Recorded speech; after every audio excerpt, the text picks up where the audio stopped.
Yeah, you just have to be there. You know, you had to be there. And it was just great to say, like, all I was there for that, you know what I mean? You have to be there. I wish I wasn't there. You know? You have to be there. Right, this week's You Had to Be There is very special. Former colleague of ours, a long-standing friend of the show, Diarmuid Lyng. How are you? I am good, Ger, yeah. Very good. What's going on? Jeannie, plenty going on, Ger. I'm trying to master a world that I don't know anything about at the moment, like social media and crowdfunding and how to disseminate information, and then also deal with people who have a lot more money than I have, because we're trying to build an Irish language and retreat centre in South Kilkenny. South Kilkenny.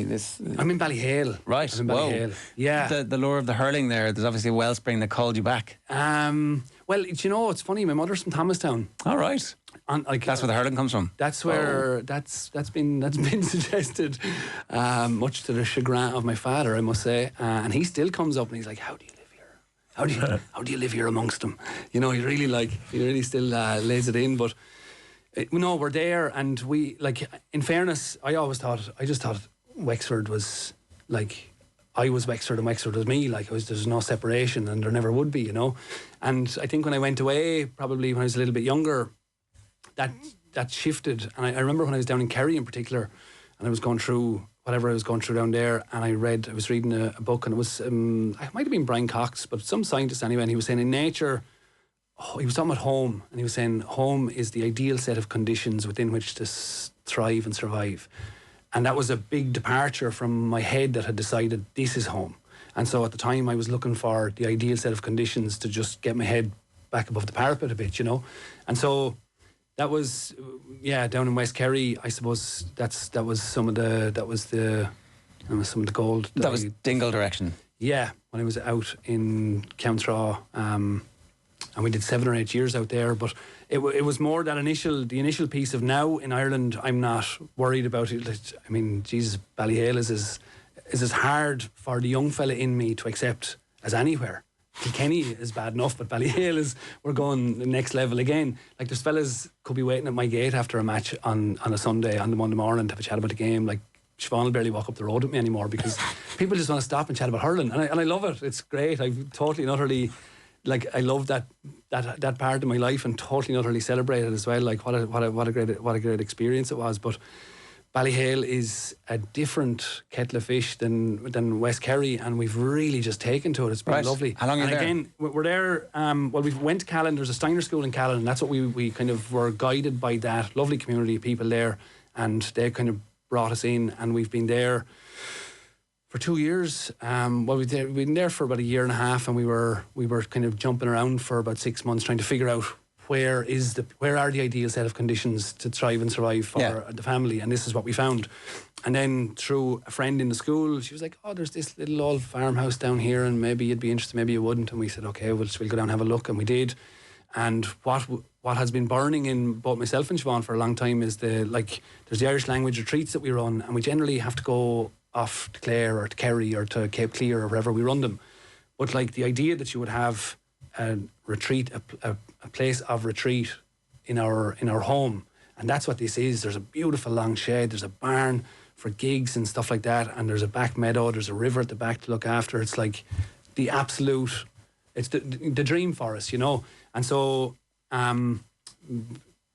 prices being where they are, I mean, I've saved a few pounds, and I've got enough to get a certain amount, and then we've to launch a crowdfund this week to try and get a little bit more, and just bring it all together and get what the lads are asking for it, and that's the plan. All right, so it'll be an Irish language retreat in Ballyhale. An Irish language retreat centre, but also, like, I suppose, kind of a place where people can gather first and foremost. We did a deer tanning retreat there 2 weeks ago.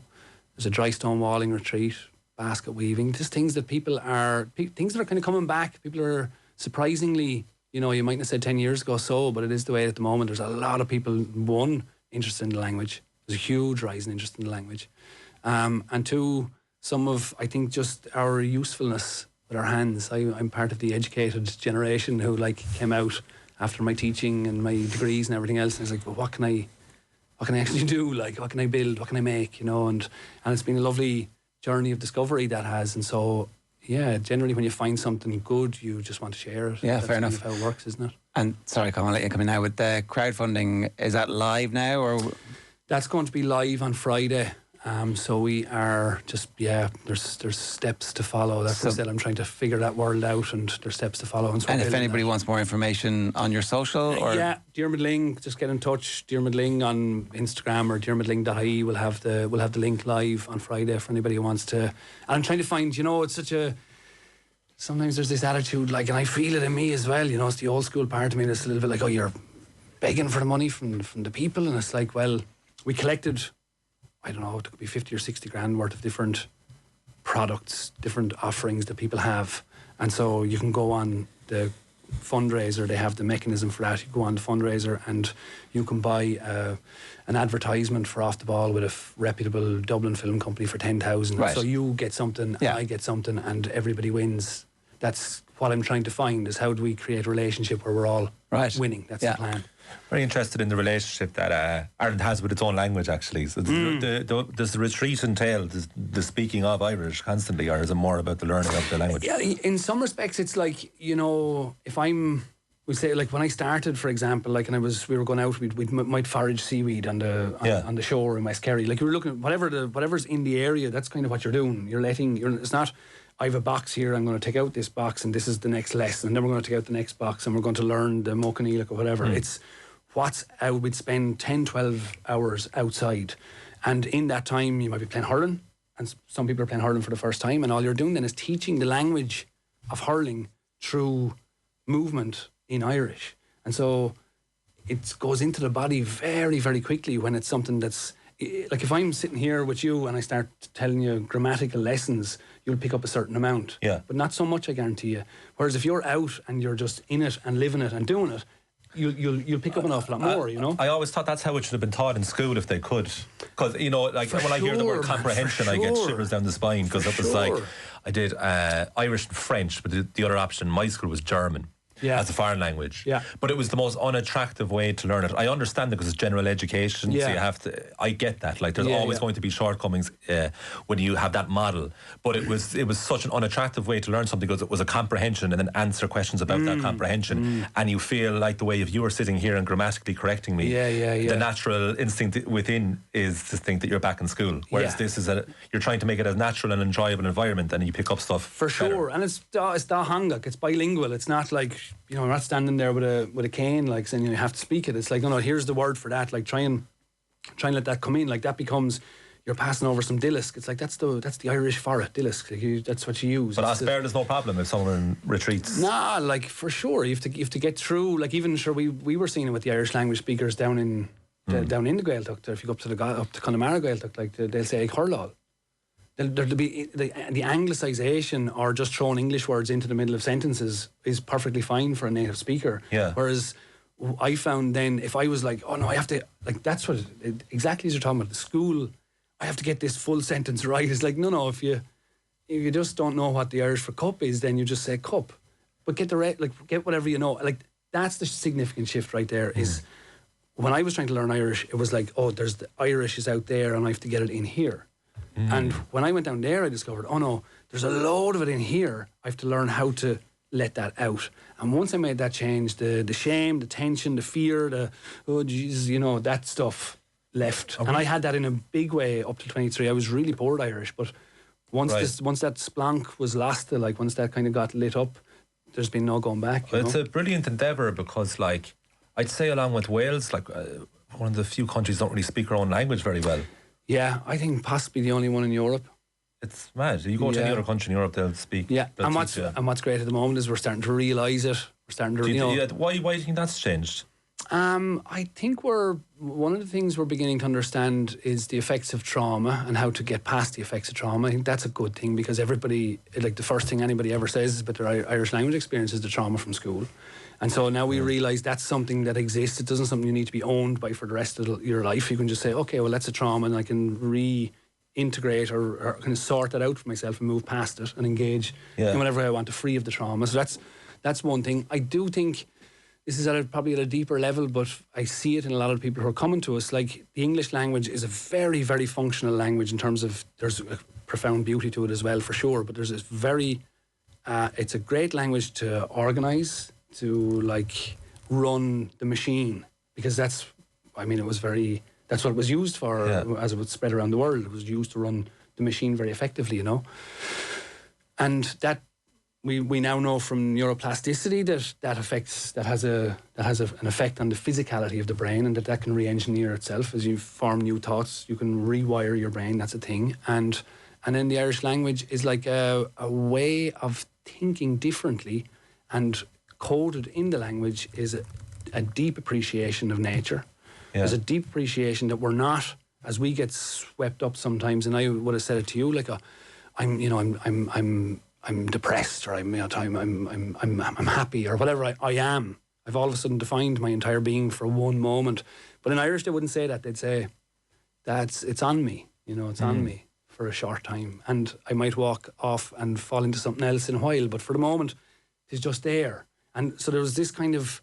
Now, Manacon McGann has written extensively about this and made it and popularised the idea. But this is what we've been seeing on the retreats, is that there are people who are looking to just re-engage with themselves, particularly with nature a little bit as well, and then with other people, and connect with them in a different way. And so that's where we've gotten the most deep-seated results of people. Like, you can't teach the language in a weekend. You're not going to learn the language, but what you can do is foster a love for it. And once you foster a love for it, then you're a lifelong learner, and that was my experience. I had 3 days. I had 3 days in the West Kerry Gaeilge when I was 22. So, sorry, I was going to ask you what happened. Yeah.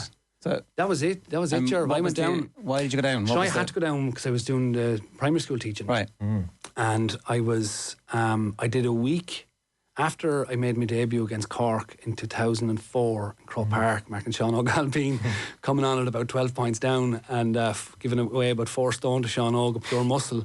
I was a slight little fella, and I came on, and I got a guard escort from the Crow Park out to the airport, and I was in Donegal that night at 11 o'clock drinking poachine with a fella who was delighted to see the fella who he had been watching on the TV that day, and then we had to climb Mount Errigal the following morning. It was hell. But anyway, I digress. I did my week there, and then I went down the following Easter. I had to do my time, and there was you might know him actually. Shamie O'Neill was a teacher in Freble where I was training to be a teacher, and he said, "Look, you're not going to get out of here unless you improve your Irish. Like, it's not going to cut it." I was at the bottom of the class, like, by a good portion. They were well able to articulate themselves in Irish. Almost everybody else. So I went down, and the rhythm of the Gaeilge down there sometimes can be a bit of a holiday, a bit of a drinking exercise. And I had just made the Wexford hurling team, and I was like as green as the grass, and so I was told no drinking down there and go training. And so when I went down there, I wasn't drinking and I was training. So right, you stuck to it. Yeah, I was out of the rhythm. Pretty sure I did anyway, but I must have, to the extent that they were doing what they were doing, and myself and a couple more fellas were outside of that group. And then we had this like revolutionary idea of like, let's speak some Irish when we're down here. And so we did 3 days of just trying to speak Irish. And on the third day, I remember going into school the following morning after, it was a Sunday, would have been the third day, and on the Monday morning we were back in lectures. And whatever, I had a dream that on the Sunday night in Irish, all in Irish, I don't know what way, the shape of it was, but it was a dream in Irish. That was what I remembered. And the following morning, it had gone on that transition from, I don't know this thing out here, to, I've got loads of this in here. And the tension was gone, the shame was gone, the Mochaneelic was still a mystery, but I'd unleashed something, So that was, once I saw, well, if I can do it in 3 days, and I'm coming from a low standard, I feel that if we can create the conditions where other people can possibly go on that same journey as well, like. So that's been the main aim. And then when I met Siobhan, she brought in whole other aspects of life that she's a performance poet, artist.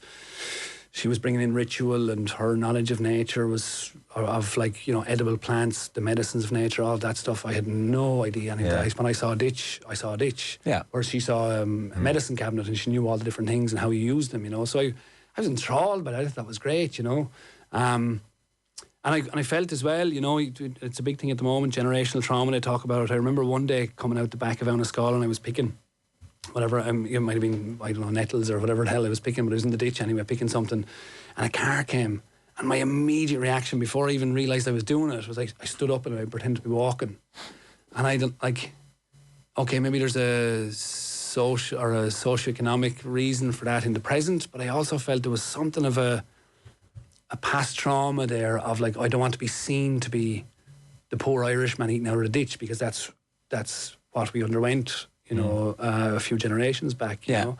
So it's really, it's like lovely. They're all lovely realizations that have come, and then the people that have come into my life as well since that change. I don't think I would otherwise have been in many of the situations they ended up in, you know. Well, people always talk about it as a joyous thing, meeting like-minded people, but it's also good the opposite, meaning people with other interests to get you involved that way, and you also want something relatable, because like my trauma is like stalactites, stalagmites, algebra, Irish oral exam, where like a buddy of mine in his leaving cert Irish oral exam accidentally said he plays for Munster and had to go through the whole thing, and then the instructor was, where'd you play, what position? And your man was like sweating, like absolutely dripping down, like, and it's like, this is how, and then it's all you're doing in that scenario is like, get me that grade so I can get out of here and leave this thing behind. And to reduce such a rich part of us to that is it's a travesty. Do you know what I mean when I say it though? Like that's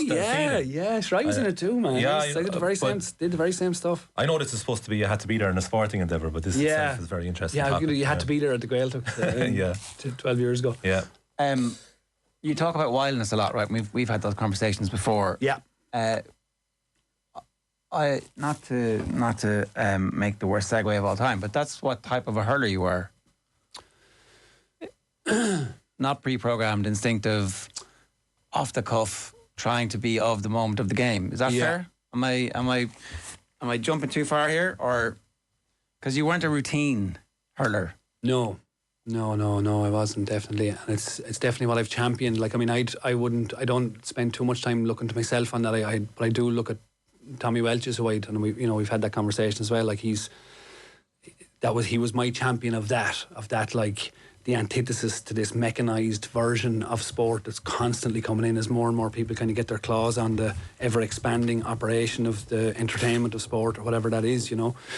I do, like I can remember now definitely people managers saying like just go out and do what you do, like, you know, bring your enthusiasm or bring whatever it is that you bring, just go out and do that. And that was how it was definitely a very instinctive, joyful process for the most part. As the systems came in, the more I'm not great with complexity of any kind, you know, and it began to get more complex, and I found something that was actually quite simple was becoming more complex and less enjoyable than it needed to be. So I have railed against that because of that, you know. But yeah, the wildness, it's not a wildness in chaos or where you break rules or anything like that.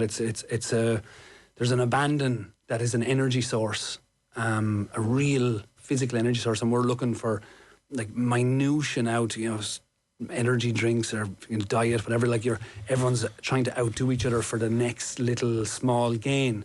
And when I look at someone like Tommy Welch and maybe to a lesser extent myself, I saw somebody who just had the energy of abandon. They didn't care. Like, I remember asking Tommy one time when we were on a trip, I was like, what are you benching at the moment?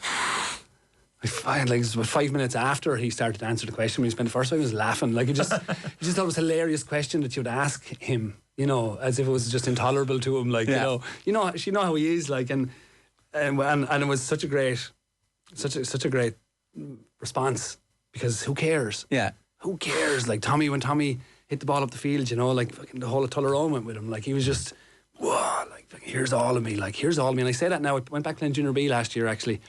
That definitely should be on the list. A great couple of games of hurling last year. For who? With the Martins. Okay, there wasn't an inter-county transfer. My brother, Micheál was still playing, and hopefully Kieran will play this year. So I went back down and played with them.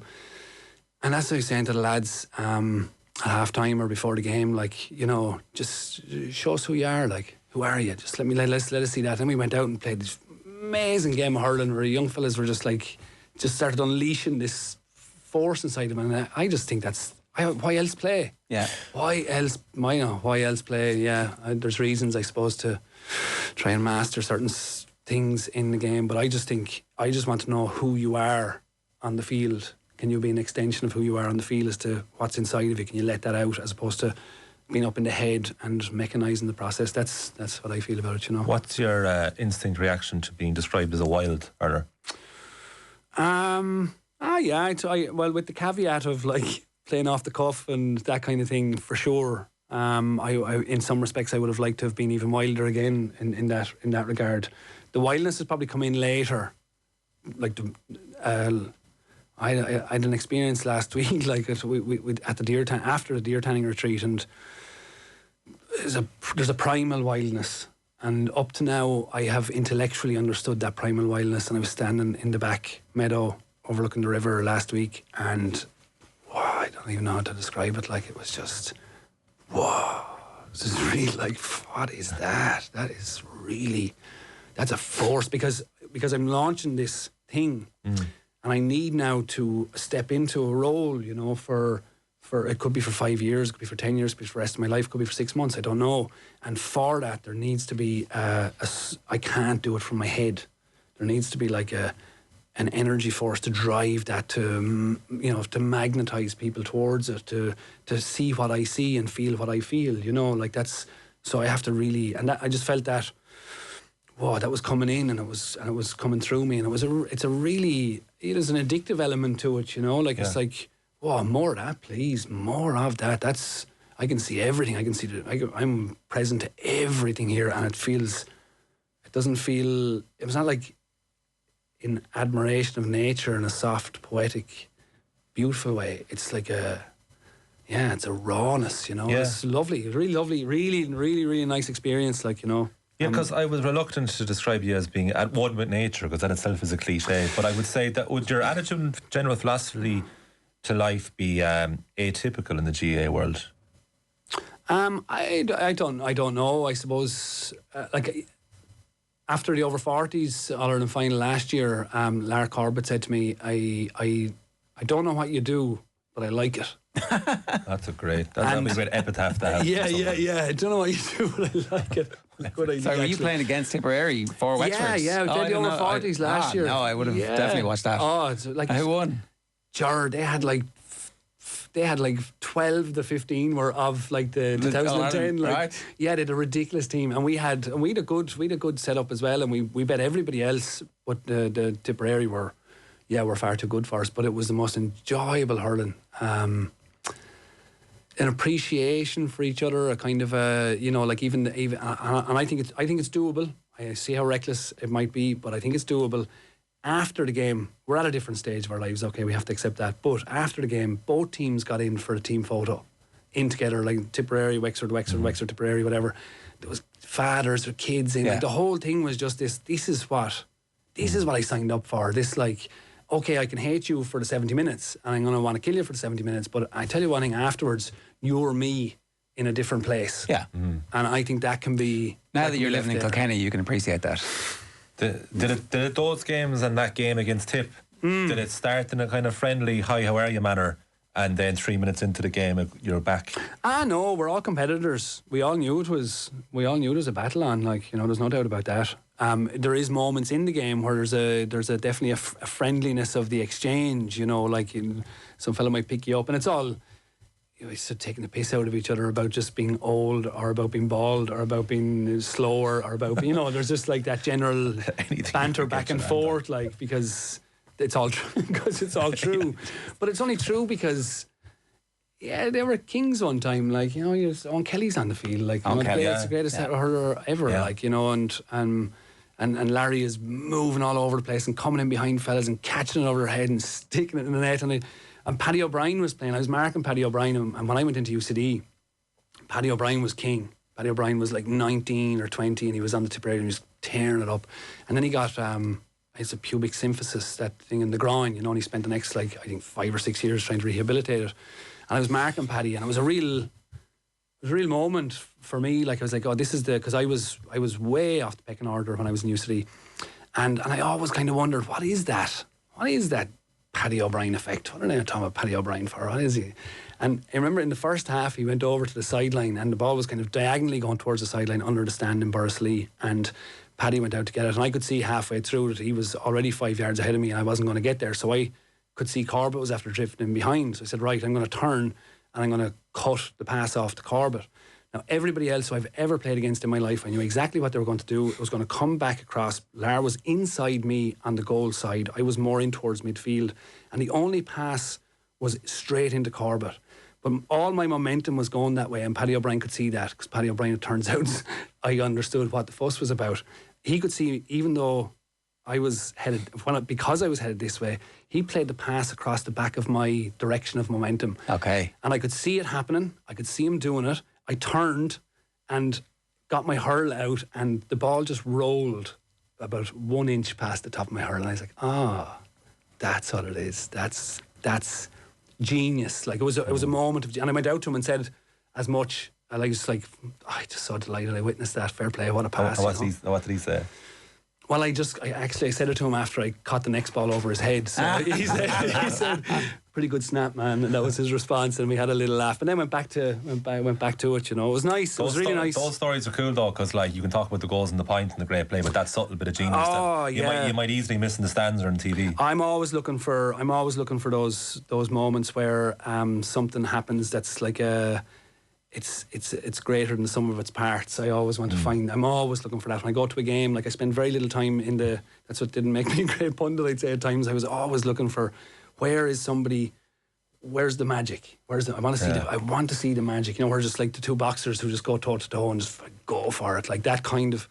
That I think those that's the problem. I think sometimes with the systems is that they prevent that magic from occurring. Not within the systems, they can still occur, but when you go toe to toe, you find what's in you. You find out what's inside you. You know. I guess the systems are the bread and butter, isn't it? That's where you get your consistency from if you want to be champions. But we're looking for the magic every day to talk about. Well, I think the essence of creativity, magic, whatever you want to call it, is structure. Because if you're drawn in from everywhere, then it truly is wild. Then it's the paradox of choice. Kind of, there's just too much. So you put a structure in, and from that structure you can go out. But the problem is like the structure has just gone in and in and in, and so like there's not really as much room to look out. I think at the moment, who knows? The game is still fantastic. So I don't want to, that's and it'll be the old players saying, "Oh, geez, back in my days." Just sometimes I wonder with the youngsters' games or whatever. Sometimes these systems coming in is like, come on, let them go at it. Like let's just see. I hear that reluctance all the time lately, particularly for someone, for whatever reason, retired sports people saying, like, I don't want to be the old... It's almost the reluctance to share some wisdom from knowledge gains. Because it's so easy. You might be labelled something. Because it's so easy to respond, and what we're trying to avoid when we're speaking, I think, all times, is we're trying to avoid triggers. Like, if you say a certain word, you say, systems. I mean, you have a different understanding of what systems and what the excess of a system is versus what I understand it to be. And so I think when you say something from that place, there's just an easy, that's that thing. So I try and circumvent that so you can kind of bypass and actually get what's worthwhile across. And so it's just, you're acknowledging the person's cynicism, and then you can move past it. I suppose it's maybe a technique of conversation or whatever. A specific question. When was the first time you saw somebody score from a sideline? You were one of the first people I ever saw do it. Do you remember? Yeah, I do, yeah. Martin Storey scored 2 in the Leinster final in 93, I think. Okay. I might have seen it before. Jimmy Houlihan in the league, maybe, against Laois up in O'Moore Park in maybe 1988 or 9. All right, okay. 6 or 7. I was right by him. I remember, I have memories of those, of some of those things. So that's where your idea, I'm just going to go for this. No, I don't know. I mean, Adrian Fenlon obviously kind of mastered the art just before I came in. And then, like anything, sure, it's like when you got in front of the microphone, like it's just you do it, you try it, you see what it's like. Oh no, that works. I know how to do that. Because now it's become slightly commonplace, but it's still amazing. Yeah. I used the Randall hurl as well, and the Randall hurl was kind of designed, to my mind, like there was a lot of weight there was a lot of hurl, I would say, a lot of ash in the bottom of the hurl. This perfect shape, but he never compromised the balance of the hurl to get that little. So other hurls, to keep them balanced, you might have less ash in the base, whereas Albert would put this lovely thick back on it. And the way that Adrian Fenlon that I learned from Adrian Fenlon was you cut like a golfer. You hit the ball first and then you cut the ground after, and that creates a little bit of a spring, you know. Yeah. And so by the end of it, junior, like 80, 70, 80, 90 yard sideline cuts became possible. I used to love it. Let's do some of these games, right? Because it might be time. Well, how easy was this? Slightly, like the most difficult part was, I suppose I had, it brought up the trauma of one of our first conversations when I started working for Off the Ball. And when you asked me about going to what stadiums that I had been in or my favourite stadium, and I said Croke Park, like, and it is like, but it shows a kind of maybe a lack of variation or the ability to like actually have an interest in other sports or whatever it is. So when I went back, it was a lovely experience to go back over the things that, like, why do you have the memories you have? What are they, and why do you have them? And so it was nice to look back on some of those things. But there's a big difference in kind of two or three of them versus the rest of them. And the two or three all go into the top, number 5, and that is, to me, to my mind, sport is more as entertainment. Like, when I was over in America, I went to ice hockey games and basketball games and ended up in all kinds of funny situations in those places. But it was a big, massive, just moment of entertainment.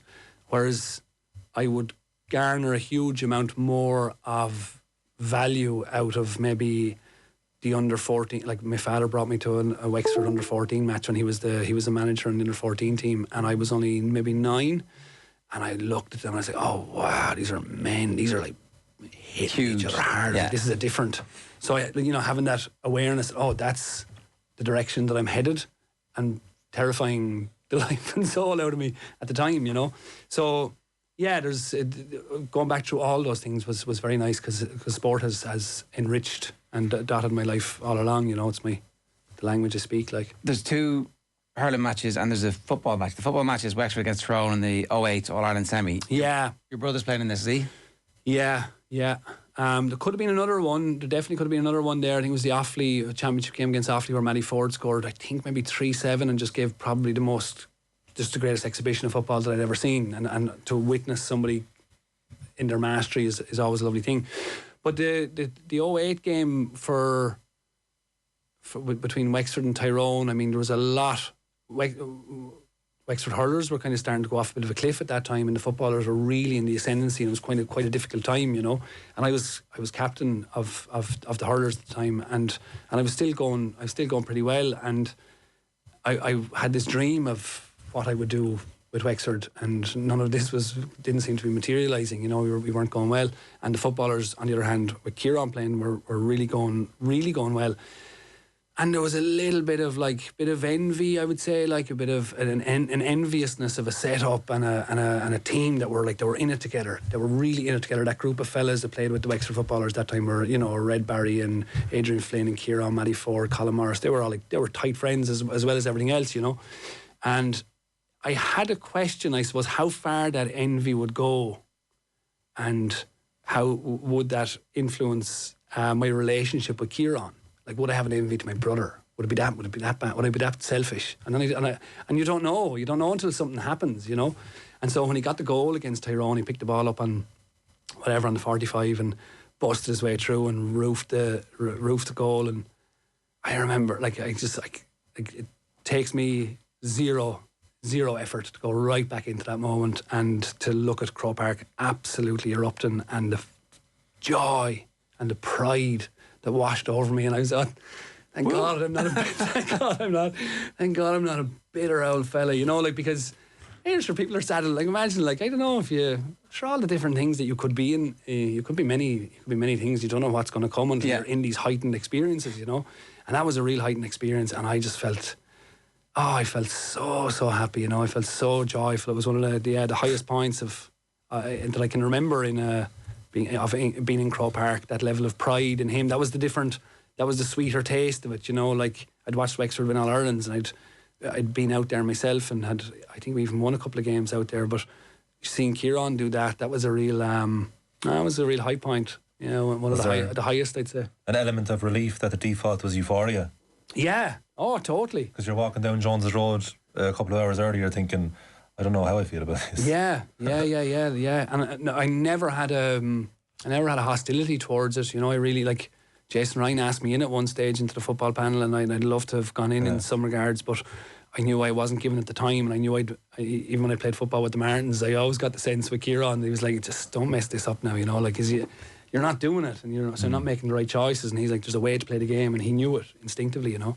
So I felt that pressure, but at the time, the footballers were, I would have liked to have what they had, and I didn't know what the limitations of that were until we got to the absolute pinnacle moment where it looked like we might actually beat Tyrone that day, and it was Kieran's goal that kind of dragged that back in. Now, you know, it was all magnificent, but Kieran's goal was a real high point, and it was only at that time I was going to find out the answer to my question. Yeah. And thank God of God's that it was just pure love, you know. Why don't we see too many dual players anymore?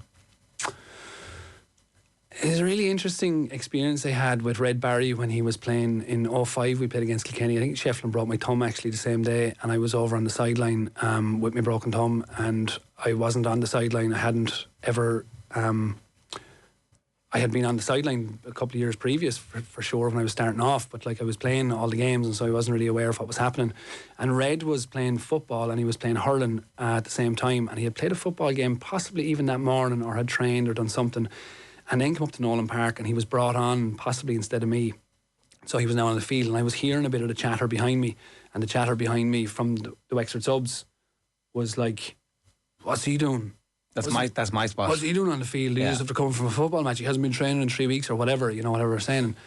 And the first thought that came into my head, I don't know if I said it, I don't think I did, but certainly the first thought that came into my head was, well, what are you doing at training if he's getting brought on ahead of you? Like, you know, this is a meritocracy here. Like, you know, if you're good enough, you get put on. Like, there's no showing up points. Yeah. So I'd say it's a little bit like that, you know, all black stuff of like the team culture, and you have to be at every training session, contracts and all that rubbish. Like, sometimes I think there's generational people come along to our game, and they decorate the game in a way that is absolutely necessary for youngsters to believe in a kind of a magical future, which it is, you know. And that's what happens in those. We reach levels of experience beyond what is attainable to us in our everyday lives. At least that was my experience of it, you know. And so I think there was always space for a Red Barry or for any other dual player to what you need. You need a week off from hurling and football. That's fine. You want to come in, train, whatever. When the game starts, and I noticed that with the soccer when Kieran was playing soccer over in England, they were like, you know, you couldn't be in a nightclub 2 days before a game, and you couldn't be in a pub a day before a game or something like that. That was the rule. But if you could run the 100 in 10 flat one Saturday and could run 110 flat the following Saturday, or if you were playing well on a Saturday and you played well the second Saturday, it was nobody's business what you did in between.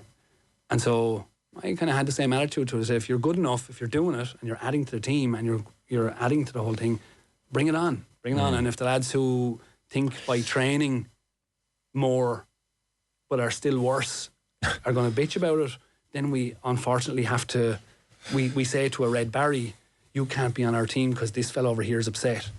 Whereas I would have been much more of the attitude, we'll get rid of him because he's upset about everything.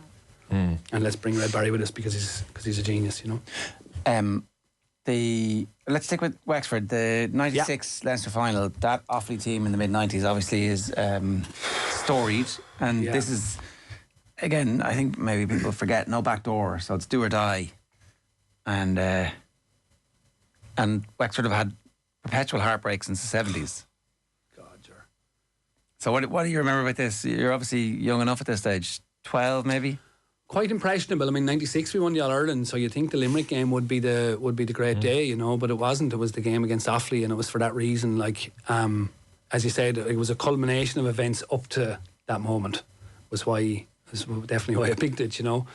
Like, I can still see, Is it Eamon Morrissey scoring the goal against Wexford in, was it 93 to beat Wexford in the last minute? We were up by 7 points, I think, at half time.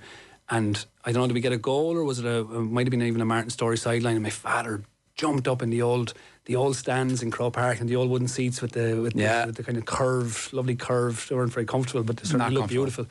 I remember him jumping up. My father's a big man, like, you know, and he jumping up out of that and like just losing it on the up the middle of the two sets of seats, whatever that's called. There's a simple name for it, but I can't think of it. He was up there and he was just ecstatic. And part of I know now as a parent what his ecstasy was. His ecstasy was we were witnessing this like triumph potentially over Kilkenny.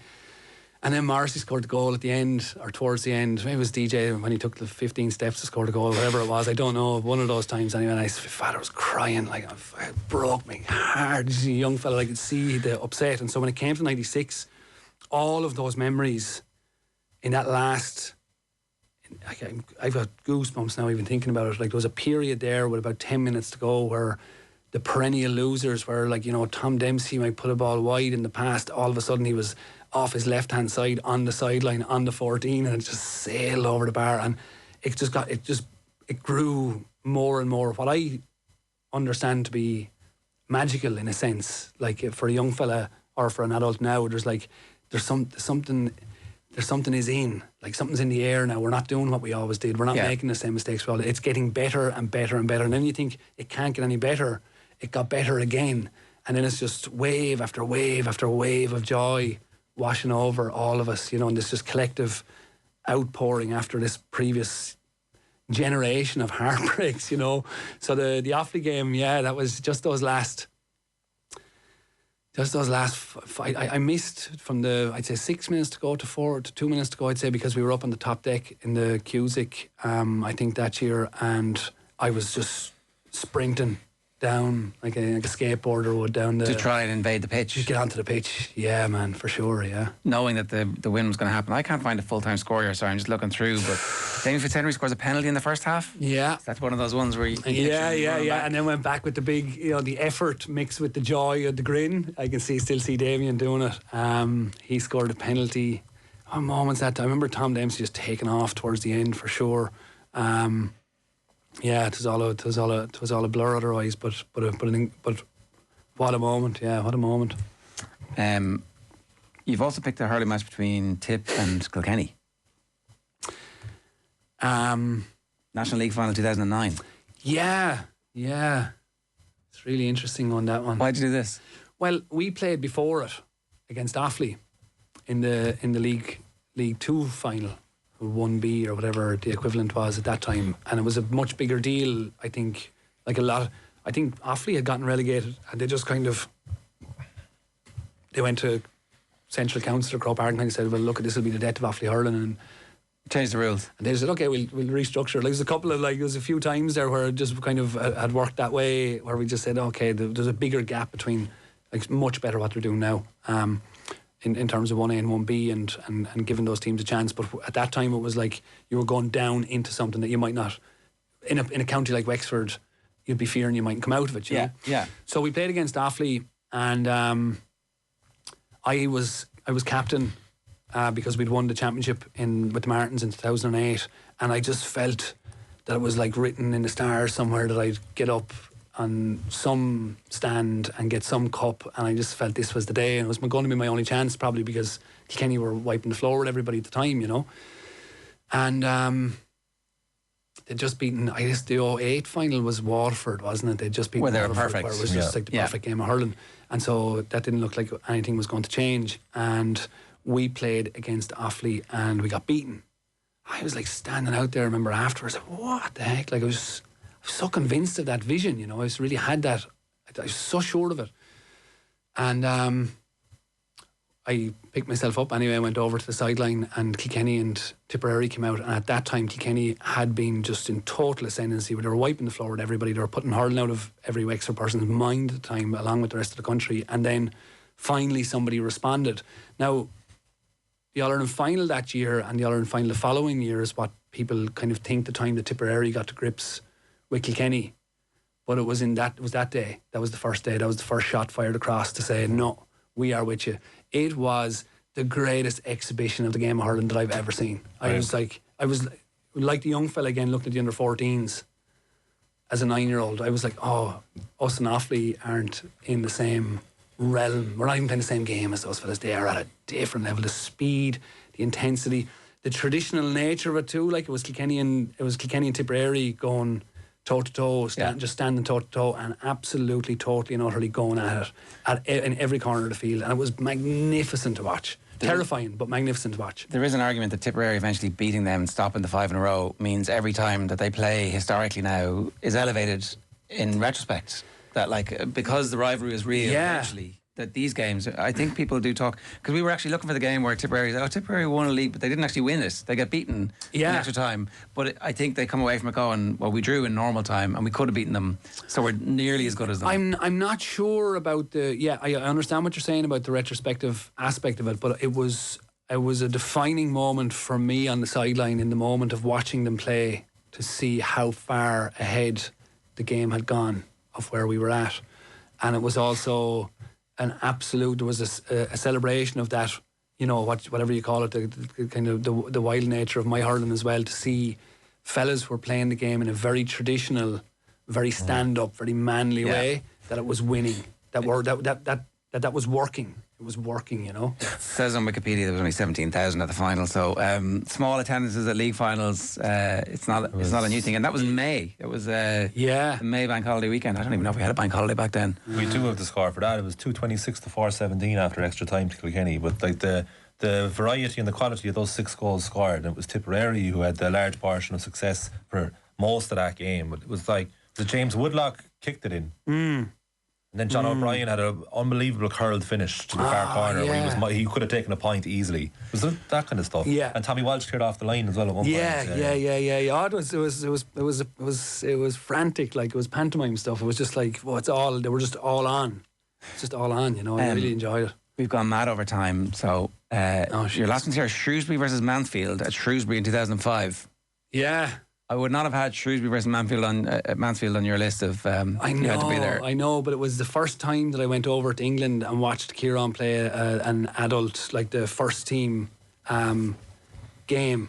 And I went with a friend of mine at the time, Conor Doyle, and the two of us sat and we had a little nagging of whiskey that we were a little old school flask of whiskey, and it was a freezing cold winter day and Kieran was out doing his thing and he played really well, and we were in League 2 England, and the characters and the richness of the flavours and the smells, and it was just a real unique experience, and then to see Kieran playing at that level. How long was he over?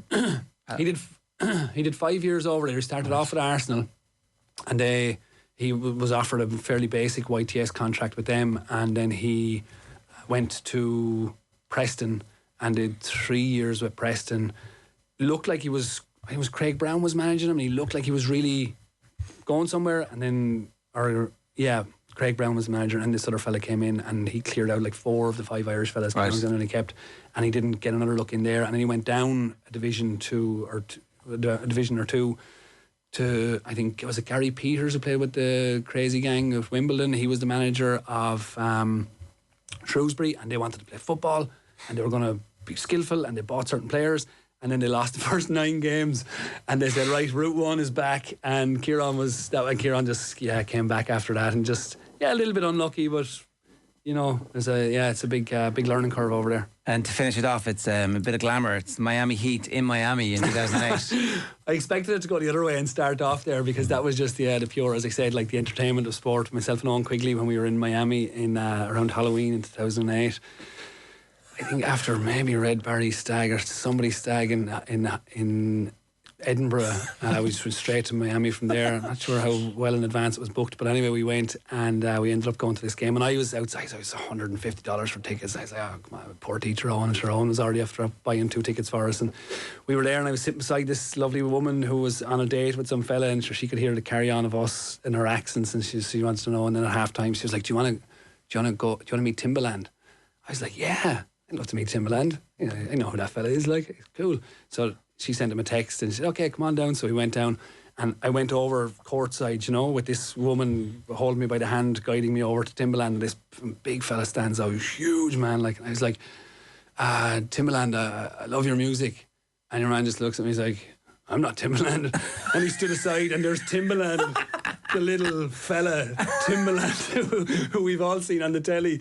But he'd heard me saying it. And I was just there, my brother loves your music, man. It's nice to meet you. And I had to go back with my tail between my legs and, and suffer the ignominy of the whole experience. But it was, the razzmatazz and the entertainment. And I was delighted to see it.